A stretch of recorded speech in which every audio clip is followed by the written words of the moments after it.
The crowded Republican presidential field got more crowded today. Former New York Governor George Pataki threw his hat into the ring. Good evening once again. I'm Maurice Dubois. Welcome back to the broadcast. I'm Christine Johnson. A new poll finds that when Republicans are asked to pick a favorite, undecided wins hands down. CBS 2 political reporter Marcia Kramer here now with the latest on campaign 2016. A little early, Marcia. Not that early, Maurice and Christine. I'll explain in a minute.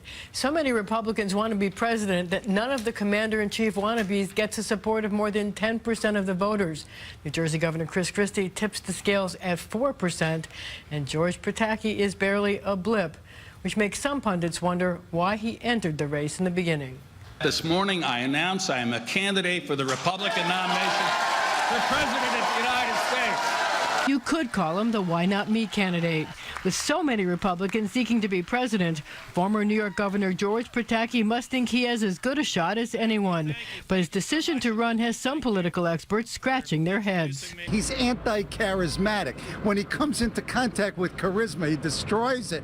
More importantly, he's on the wrong side of the culture war with the GOP base. He's much too liberal. So on policy alone, he can't win it, and he's unknown. Pataki's entry into the race comes as a new Quinnipiac University poll shows that Republican voters can't make up their mind about who to back in the crowded field. Leading the race is undecided with 20%.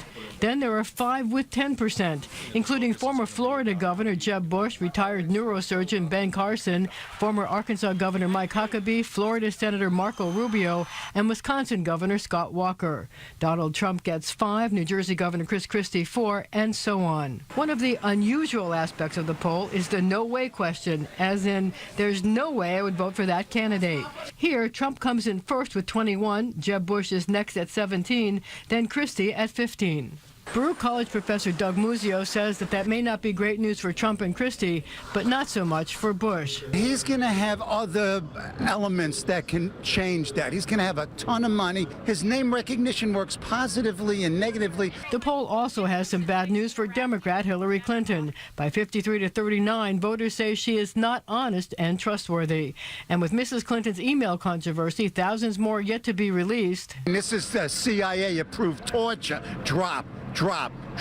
Much better to have it all dumped out at once, because you know every drop is going to contain molecules that can be used against her. And this is not good.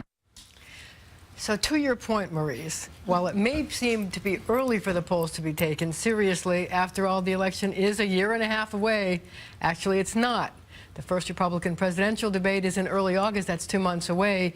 And only the top 10 candidates in an average of national polls will be invited. Currently, there are at least 16 and counting.